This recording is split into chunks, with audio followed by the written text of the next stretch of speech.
ఏంటి నిలబడి మరీ కళ్ళలు కంటున్నావా? అవునే, ఎంత మంచి కళ అనుకున్నావు.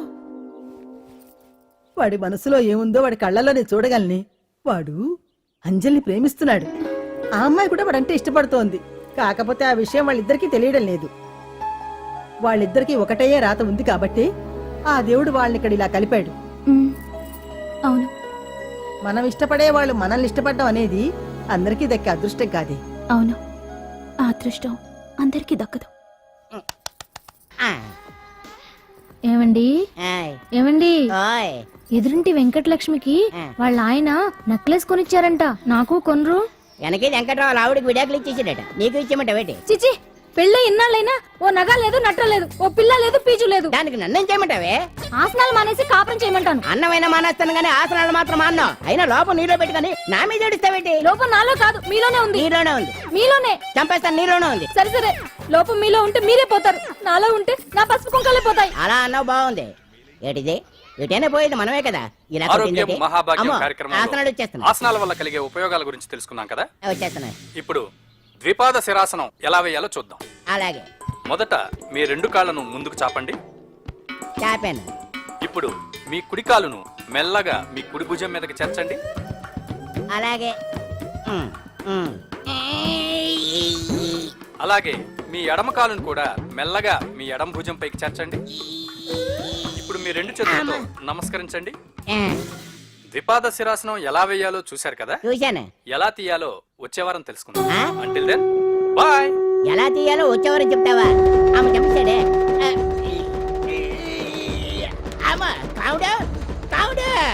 అయ్యో, ఏంటండి ఇలా ఉండిపోయారు? నేను ఉండడం కాదు, ఆడే ఉంచేశాడు. రావట్లేదండి. రావట్లేదా? నువ్వు కావాలని తీయట్లేదా? అయ్యో, రావట్లేదండి నిజంగానే. వెళ్ళు, బయటకు వెళ్ళవనని పిలు. కాళ్ళతో దండం పెడుతున్నాడు. మెల్లగా మెల్లగా.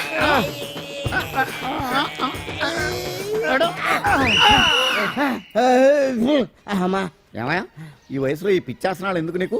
ఏ ఎముకో పుట్టుకు నిరిగిందనుకో చటుక్కున మంచం ఎక్కుతావు. పాడెక్కే వరకు ఆసనాలు మాండు. అది నా వీక్నెస్. వీక్ పర్సనల్ మళ్ళీ వీక్నెస్ ఒకటి. What is the problem? I want to know. ఇక్కడ ప్రాబ్లం సాల్వ్ అయిపోయింది, నువ్వు రావడమే ప్రాబ్లం. ఇదేంట్రా షర్ట్ కాలీఫ్లవర్ పెట్టావు? నెహ్రూ గారు రోజ్ ఫ్లవర్ పెట్టడం కామన్, అందుకే నేను వెరైటీగా కాలీఫ్లవర్ పెట్టా. నెహ్రూ గారు రోజు ఫ్లవర్ పెట్టారు, నువ్వు కాలీఫ్లవర్ పెట్టావా? ఎంత మేధావిరా నువ్వు.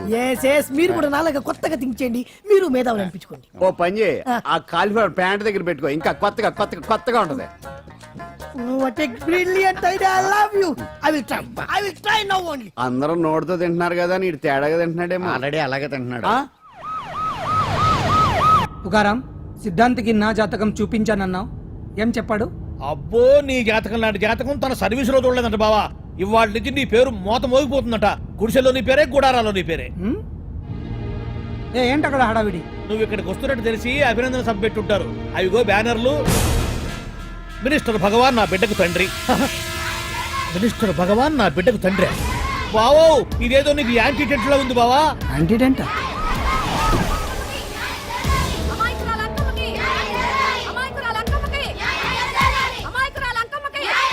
బావా, కుడికారు ముందు పెట్టి దిగు, ఎందుకైనా మంచిది.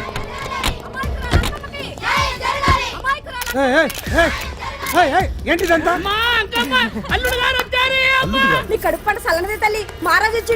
అసలు ఎవరు మీరు? సార్, మీరు మాయ మాటలు చెప్పి తనను తల్లిని చేశారని ఆ అమ్మాయి అంటుంది. దీనికి మీరేమంటారు? మీరు ఆమెను స్వీకరిస్తున్నారా? అసలు ఇందులో నిజమేంట? మినిస్టర్ అయినంత మాత్రాన ఏమైనా చేయొచ్చు అనుకుంటున్నారా? ఏం మాట్లాడుతున్నారు? ఈ అమ్మాయికి నాకు చిచి, ఈ అమ్మాయి ఎవరో నాకు తెలియదు. ఎలాగెలగా నానెవరో నీకు తెలదు. ఓ పాల మొహం చెప్పు. తెలియదని చెప్తున్నాను కదా, ఎవరు నువ్వు? పోలమ్మో, ఎంత మాట అనేసినావు. 2 ఏళ్ల కిందట మండేసోలో నువ్వు అరకొచ్చి గవర్నమెంట్ వాళ్ళ బంగ్లాలో దిగలేదు. దిగితే అసలు ఆ మాటకు వస్తే రెగ్యులర్ గా అరకొస్తుంటాడు, బంగాళాలో దిగుతూ ఉంటాడు, అక్కడే ఐటమ్స్ గురించి ఆలోచిస్తూ ఉంటాడు, ప్రజా సంస్థల గురించి ఆలోచిస్తూ ఉంటాడు. అయితే ఏంటంట, నేను ఆ బంగ్లాలో పని మనిషిని. ఓ అర్ధరాత్రేలా బోర్ని వర్షం పుట్టుకుని దీపాలు ఆరిపోనాయి. బాయ్ సుట్టే బాగా తాగేస్తున్నాడు. నేను ఎలగలిగెళ్తుంటే అలా నా చెయ్యి తీసుకున్నాడు. ఏటి బాబు ఇది అన్నాను. నువ్వు అను, అరకులో సగం రాసిస్తాను, మనువాడతాను, మగబిడ్డనిస్తాను అన్నాడు. నమ్మిన తెల్లారి సుట్టే బాయి అయ్యిండు.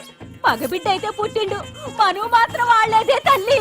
బాబా, అరే ఇన్నాళ్ళ నుంచి నీ ఎంబడి తిరుగుతున్నా గానీ నీ ఉదార గుణం నాకే అర్థం కాలేదే. ఈ పిల్లకు పోయి అరకులో అర్ధ భాగం రాసిస్తానన్నావే నీ టేస్టు నీ పిచ్చినాడతనం మండ ఏ మొత్తం రాసివచ్చుగా.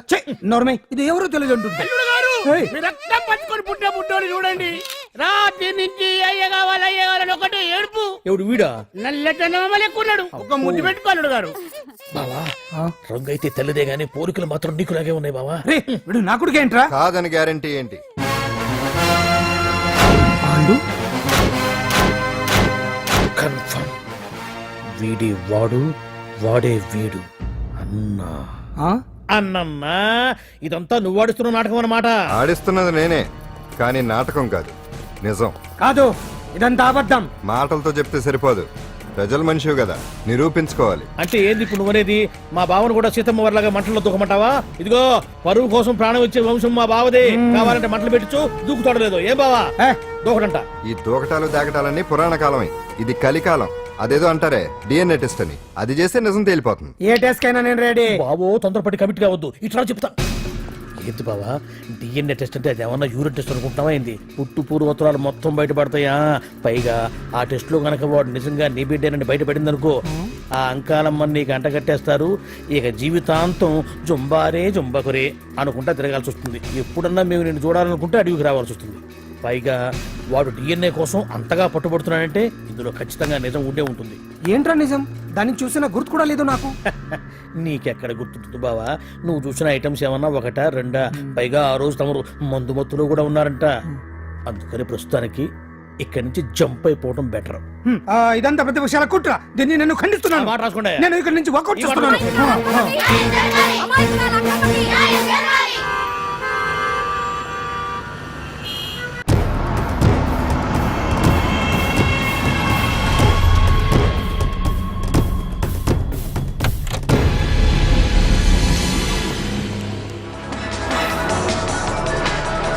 తన బిడ్డకు తండ్రి మంత్రి భగవానేనంటూ న్యాయ పోరాటం చేస్తున్న కొండజాతి అంకమ్మ ఉదంతం తెలిసిందే.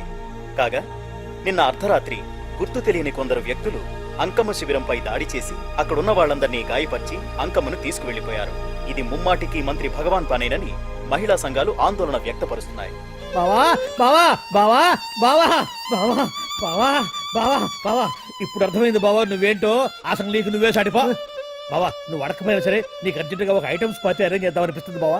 ఏంట్రా? ఏంటేంటి బావా, నిన్ను ఏమీ తెలియనట్టుగా శిబిరం దగ్గర నుంచి వాకౌట్ చేసి రాత్రికి రాత్రే దాన్ని లేపేసి సాక్ష్యం కూడా మాయం చేశావంటే అందుకే బావా నువ్వు ఆటో భగవాన్ స్థాయి నుంచి మినిస్టర్ భగవాన్ స్థాయికి ఎదిగింది. ఏంట్రా ఏదో పిచ్చి పిచ్చిగా మాట్లాడుతున్నావు? సరేలే బావా నువ్వు మరీను. ఇదిగో బావా నన్ను మరీ అంత పరాయుడుగా చూడద్దు బావా. గత రాత్రి కొంతమంది రౌడీలు వచ్చి అంకమ్మ శిబిరాన్ని ధ్వంసం చేసి అంకమ్మను మాయం చేశారు. ఇది మినిస్టర్ భగవాన్ పనే ఉంటుంది అని టీవీ వార్తల్లో చెప్తుంటే చూసి నేను తెలుసుకోవాలా బావా? ఓన్లే ఒక మంచి పని చేశావు, పిల్లాన్ని స్కూల్లో జరిపించావంటగా బయట చెప్పుకుంటున్నారు. తల్లి నెట్టు లేపేశావు. నేను లేపేవేంట్రా? నేను కాదు కాదు కాదు నువ్వే నువ్వే నువ్వే అని బయట చెప్పుకుంటున్నారు. కొంపదీసి ఆ రౌడీలు పంపించింది నువ్వు కదా? నేను కాదు. వామ్మో ఇదేదో నీ నాశనానికి వచ్చినట్టుంది బావు. అది నీ బుద్ధి అందరికీ తెలుసు కాబట్టి ఎలాగూ నిన్నే అనుమానిస్తారని ఆ పాండుగాడే మనుషులను పంపించి ఈ నాటకం ఆడిచుంటాడు. ఏదో ఆందోళనలో ఉన్నట్టున్నారు. హిందోళ రాగం వాయించి మార్కులు కొట్టేస్తాను వాటిని.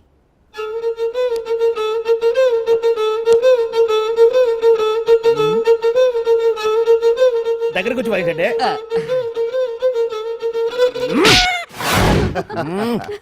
అది దెబ్బంటే. సత్యవతిని ఎవరు తీసుకెళ్లారో తెలవక జుట్టు పీక్కుంటూ ఉంటాడు వేధవ. అవును పండు, నాకు డౌట్. అంత ధైర్యంగా డిఎన్ఏ టెస్ట్ చేయించమన్నా ఉంటా, దానికి భగవాన్ గారు ఒప్పుకుని ఉంటే. ధైర్యంగా చెప్పాను కాబట్టి ఒప్పుకోలేదు. ఇదిగో లాయరు, నువ్వు తెలుసుకోవాల్సింది ఒకటి ఉంది. నిజం ఎప్పుడైనా మెల్లగా చెప్పినా పర్వాలేదు, అబద్ధం మాత్రం గట్టిగానే చెప్పాలి. అయినా ధైర్యం మంది కాదు, సత్యవతిది. భయపడకుండా నాటకాన్ని రక్తి గట్టించింది. నువ్వు ఉండగా మాకు భయం ఏంటన్నా? సరేనమ్మా, ఎందుకనే మంచిది. నేను చెప్పే వరకు ఇంటి పట్టునే ఉంది. అంకమ్మను మాయం చేసిన భగవాన్, అంకమ్మను మాయం చేసిన భగవాన్, మినిస్టర్ భగవాన్ రాజీనామా. అంకమ్మను మాయం చేసిన భగవాన్, మినిస్టర్ భగవాన్ రాజీనామా. మినిస్టర్ భగవాన్ రాజీనామా. మినిస్టర్ భగవాన్ రాజీనామా. ఏమిటిదంతా? కుట్ర సార్ కుట్ర. నా పాపులారిటీని దెబ్బతేయడానికి ఎవరో కావాలని చేసిన కుట్ర. కుట్రని మీరంటున్నారు. నిజమని చెప్పి ప్రజలు ప్రతిపక్షాలే కాదు మన పార్టీ వాళ్ళే అంటున్నారు. అరే మొన్నటికి మొన్న ఆ దొంగ మందుల కేసులో మీ హస్తం ఉందని ఆరోపణ. ఇప్పుడేమో ఈ గిరిజన అమ్మాయి case. What is all this? అంటే మీరు కూడా నన్ను... నేనే కాదు, పార్టీలో ప్రతి ఒక్కరూ ఇది నిజమని నమ్ముతున్నారు. మీ వ్యసనాల వల్ల పార్టీకి చెడ్డ పేరు తెస్తే మాత్రం సహించేది లేదు. భగవాన్ గారు, సీఎం గానే కాదు పార్టీ ప్రెసిడెంట్ గా చెప్తున్నాను, మీ మీద పడ్డ నిందలు నిజం కావని మీరు నిరూపించుకుంటే మీకే మంచిది. ఇంతకీ అమ్మాయిని ఏం చేశారు? అంజలి, అంజలి, ఇక్కడ ఇక్కడున్నావా? ఏంటి ఈ టైంలో వచ్చావు? ప్రోగ్రామ్స్ వెళ్ళేవా? నీ ప్రోగ్రామేనే తల్లి. నాదా? ఏంటి? అబ్బబ్బబ్బా, రేపు డాన్స్ ఫెస్టివల్ లో నువ్వు డాన్స్ చేయడమేమో గానీ ఆ ఆర్గనైజర్స్ నాతో డాన్స్ చేస్తున్నారు. నువ్వేమో ఆ పనులన్నీ నాకు అప్పు చెప్పావు. ఏమైందే? స్టేజ్ మీద నీకేమేం రిక్వైర్మెంట్స్ కావాలో స్వయంగా నువ్వే దగ్గరుండి చూసుకోవాలట. వాళ్ళు నాకు ఇన్ఫార్మ్ చేశారు. పద పద పద. ఎక్కడికమ్మా వెళ్తున్నారు? పాండు కూడా ఇంట్లో లేడు. అయితే ఓ పని చెయ్యి, అర్జెంట్ గా పాండుకు ఫోన్ చేసి రమ్మని చెప్పు. పాండు నేను తీసుకెళ్తాడు, నేను ఫ్రీ అయిపోతాను. ఆ పని చెయ్యండమ్మా. ఇంత చిన్నదానికి తను ఎందుకు డిస్టర్బ్ చేయటం? ఏ పని మీద ఉన్నాడో ఏంటో, మనమే వెళ్ళొచ్చేద్దాం. అది కాదమ్మా, పాండు లేకుండా. పర్వాలేదు బామ్మగారు, జాగ్రత్తగా వెళ్ళొస్తాం. అంజలి, వీళ్ళిద్దరూ ఎక్కడికి వెళ్తున్నారు?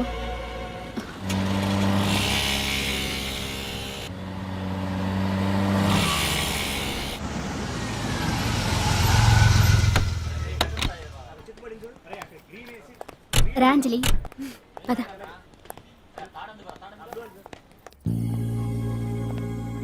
ఎవరు లేరేంటి? ఏంటి ఆర్గనైజర్స్ ఎవరు కనిపించట్లేదు? అదే నేను చూస్తున్నాను. ఇక్కడికే రమ్మని ఇన్ఫార్మ్ చేశారే.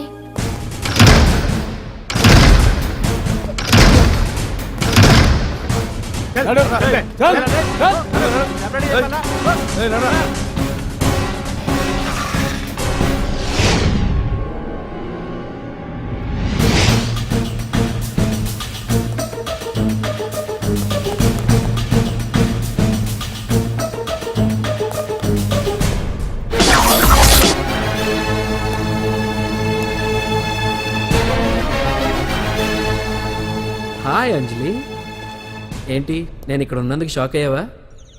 ఆ రోజు నేను నీ దగ్గరికి వస్తే అలగా జనం చేత నన్ను అవమానించావు. మరి దానికి నేను కూడా ఏదో ఒకటి చేయాలిగా. రాహుల్, ఏంటిది? నీ గురించి అంజలి ఎంత చెప్పినా కూడా నేను నమ్మలేదు. కానీ నువ్వేంటో నాకు ఇప్పుడే తెలిసింది. అసలు నీలాంటి చీట్ ని ఏం చేసినా కూడా పాపం లేదు అని రాహుల్ని తిడతాననుకున్నావు కదా అంజలి? ఎలా తిట్టగలను చెప్పు? నాకెప్పటి నుంచో రాహుల్ అంటే ఇష్టం, కానీ తనకి నువ్వంటే ఇష్టం. లక్కీగా నువ్వు తనని కాదనుకున్నావు,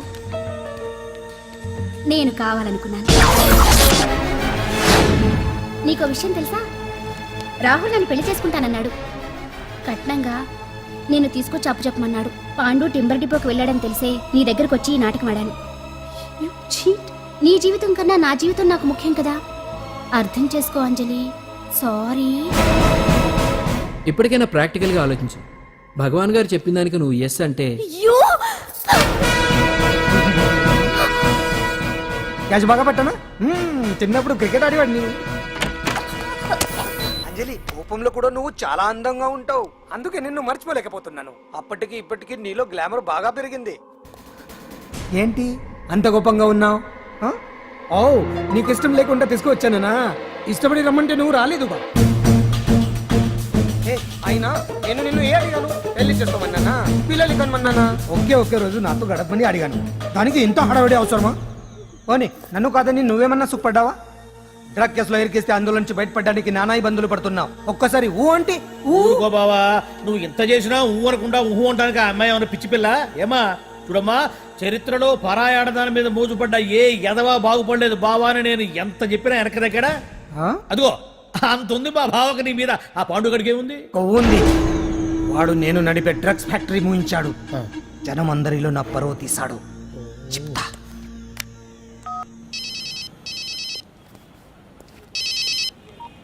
హలో. హాయ్ హీరో, బాగున్నావా? భగవాన్, అరే నా గొంతు బాగా గుర్తుపట్టావే. నీకు మెమరీ పవర్ బాగుంది. ఈ గొంతు కూడా కొంచెం గుర్తుపట్టు. అంజలి విన్నావా? అమ్మాయి నేను చేయొద్దు. ఏం చేస్తావు చెప్పేస్తావా? రేయ్, అంజలిని వదిలేయ్. వదలయడానిగా కష్టపడి ప్లాన్ వేసి తీసుకొచ్చింది. ఆ రోజు నువ్వే అన్నావుగా